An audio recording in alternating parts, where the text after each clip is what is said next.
ರಾಜ್ಯ ಸರ್ಕಾರ ಕೇವಲ 5 ಗ್ಯಾರಂಟಿಯ ಒಳಗಡೆ ಮುಳುಗಿದೆ. ರಾಜ್ಯದ ಹಿತದೃಷ್ಟಿಯಿಂದ ನೋಡುತ್ತಿಲ್ಲ. ಕಳೆದ 3.5 ತಿಂಗಳಲ್ಲಿ ವರ್ಗಾವಣೆ ದಂಧೆ ನಡೆಸ್ತಾ ಇದೆ ಎಂದು ತುರುವೇಕೆರೆ ಜೆಡಿಎಸ್ ಶಾಸಕ M.T.Krishnappa ನೇರ ಆರೋಪ ಮಾಡಿದ್ದಾರೆ. ಅವರು ಪಟ್ಟಣದ ಪ್ರವಾಸಿ ಮಂದಿರದಲ್ಲಿ ಮಾತನಾಡಿದರು. ಮಾಜಿ ಶಾಸಕ ಮಸಾಲಾ ಜಯರಾಮ್ ಇವರ ವಿರುದ್ಧವೂ ವಾಗ್ದಾಳಿ ನಡೆಸಿದ್ದು, ಮಾಜಿ ಶಾಸಕರಾದ ಮಸಾಲಾ ಜಯರಾಮ್ ಇವರ ಅವಧಿಯಲ್ಲಿ ಜಲಜೀವನ್ ಮಿಷನ್ ಕಾಮಗಾರಿ ನಡೆದಿದೆ.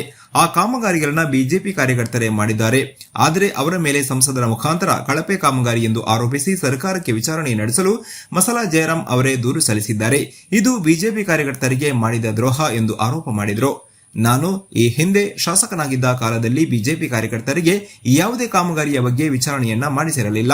ಆದರೆ ಮಸಾಲಾ ಜಯರಾಮ್ ಇವರ ಪರ ದುಡಿದಂತಹ ಕಾರ್ಯಕರ್ತರ ಮೇಲೆ ದೂರು ಸಲ್ಲಿಸಿರುವುದು ಹಾಸ್ಯಾಸ್ಪದ ವಿಚಾರವಾಗಿದೆ ಎಂದರು.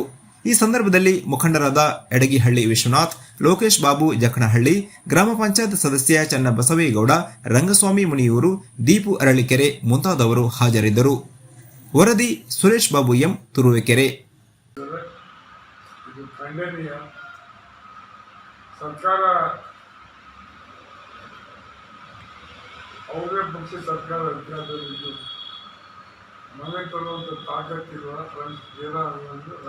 ರಂಗನಾಥ್ ಅವರಿಗೆ ನಮ್ಮ ತಾಲೂಕಿನ ಮನೆ ಮುಂದಿರೋದನ್ನು ಅಲ್ಲಿ ವರ್ಗಾವಣೆ ಮಾಡಿಕೊಳ್ತಕ್ಕಂಥದ್ದು ಇದು ನಾಚಿಕೆಯ ಸಂಗತಿ. ಈ ವರ್ಗಾವಣೆಯಲ್ಲಿ ನಮ್ಮ ಜಯರಾಮ್ ಅವರ ಪಾಲಿದೆ ಅಂತ ಸ್ಪಷ್ಟವಾಗಿ ಈ ಸಂದರ್ಭದಲ್ಲಿ ನಾನು ಹೇಳಬಯಸ್ತೇನೆ. ಈಗಾಗಲೇ ನಾನು ನಮ್ಮ ಮುಖ್ಯಮಂತ್ರಿಯವರಿಗೆ, ಸಂಬಂಧಪಟ್ಟ ಸಚಿವರಿಗೆ ಪತ್ರ ಕೊಟ್ಟು ವರ್ಗಾವಣೆ ರದ್ದು ಮಾಡಿದ್ದು ಕೇಳಿದ್ದೇನೆ. ಅದೇನಾದರೂ ಮಾಡದೇ ಇದ್ದರೆ ಆನರಬಲ್ ಹೈಕೋರ್ಟ್ ಹೋಗಿ ಕೇಸ್ ಹಾಕಿ ರಿಟ್ ಹಾಕಿ ಈ ಮನೆ ಉಳಿಸ್ಕೊಳ್ಳಿಕ್ಕೆ ನಾನು ಹೋರಾಟ ಮಾಡ್ತೀನಿ. ಅದೇನು ಎರಡನೇ ಮಾತಿಲ್ಲ. ಈ ಪುಂಜಿದಾಸರಿಗೆಲ್ಲ ನಾನು ಎದುರೋದಿಲ್ಲ. ಪುಂಜಿದಾಸನ ಬದಲಿ ಈ ಪುಂಜಿದಾಸರಿಗೆಲ್ಲ ನಾನು ಎದುರಿಲ್ಲ. ಸರ್ಕಾರ ಕೇವಲ 5 ಗ್ಯಾರಂಟಿಗಳು ಮುಗಿದಿದೆ ಹೊರತು ರಾಜ್ಯದ ಜನತೆ ಹಿತದೃಷ್ಟಿಯನ್ನು ನೋಡ್ತಾ ಇದೆ. 3 ತಿಂಗಳಿಂದ ವರ್ಗಾವಣೆ ದಂಧೆ ನಡೀತಾ ಇದೆ. ಇವರೆಲ್ಲರೂ ಸಹ ಬಿಜೆಪಿಯ 40% ಕಮಿಷನ್ ವರ್ಗಾವಣೆ ಅಂತ ಹೇಳಿ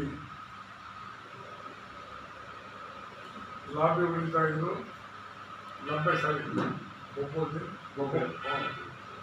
ಒಬ್ಬ ಉಳಿತಾ ಇದ್ರು. ಆದರೆ ಈಗ ಅದನ್ನು ಮೀರಿಸಿ ವರ್ಗಾವಣೆ ದಂಧೆ ನಡೀತದೆ. ಇದು ಏನನ್ಬೇಕು ನನಗೆ ಗೊತ್ತಿಲ್ಲ. ಕಾಂತರಾಜು ಅವರು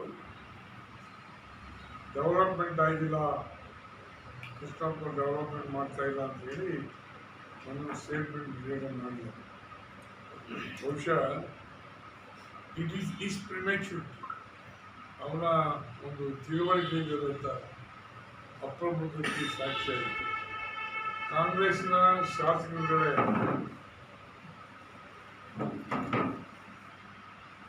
ಹಣ ಬಿಡುಗಡೆ ಮಾಡಿಲ್ಲ ಅಂತೇಳಿ 37-38 ಜನ ಮುಖ್ಯಮಂತ್ರಿ ವಿರುದ್ಧ ಶರಣು ನಿಂತಿರುವಾಗ ಯಾವ ಕ್ಷೇತ್ರಕ್ಕೆ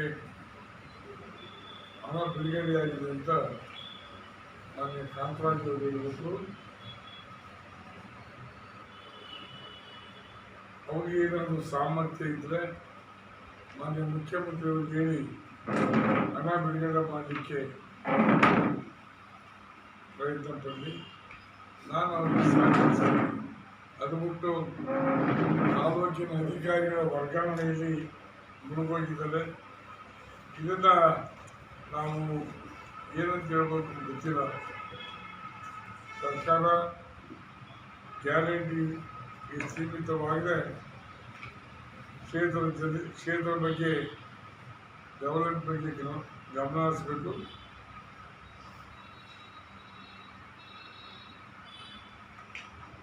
6 ಕೋಟಿ ಜನತೆಯ ಡೆವಲಪ್ಮೆಂಟ್ ಮುಖ್ಯನೇ ಹೊರತು ನಿಮ್ಮ ಗ್ಯಾರಂಟಿ ಮುಖ್ಯ ಅಲ್ಲ. ಗ್ಯಾರಂಟಿ ನೀವು ಅಧಿಕಾರಕ್ಕೆ ಬರಲಿಕ್ಕೋಸ್ಕರ ನಿಮ್ಮ ತೆವರಿ ಕೊಟ್ಟಿರೋದು, ಅದು ನಾವು ಹೊಣೆಗಾರಲ್ಲ.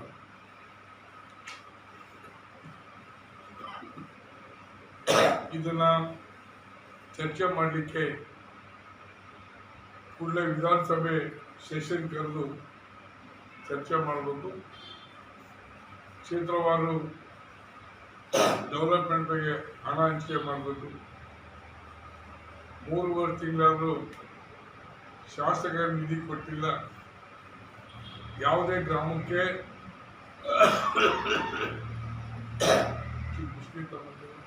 ಯಾವುದೇ ಪಕ್ಷದ ಶಾಸಕರು ಸಹ ಹೋಗುವ ಪರಿಸ್ಥಿತಿ ಇಲ್ಲ. ರೈತರ ಸಮಸ್ಯೆಗೆ ಸ್ಪಂದಿಸಲಿಕ್ಕೆ ಆಗ್ತಾ ಇಲ್ಲ. ಹಾಗಾಗಿ ಕೂಡಲೇ ಸೆಷನ್ ಕರೆದು ಇದ್ರ ಬಗ್ಗೆ ಸಮಗ್ರ ಚರ್ಚೆ ಮಾಡಬೇಕು ಅಂತೇಳಿ ನಾನು ಒತ್ತಾಯ ಮಾಡ್ತೇನೆ.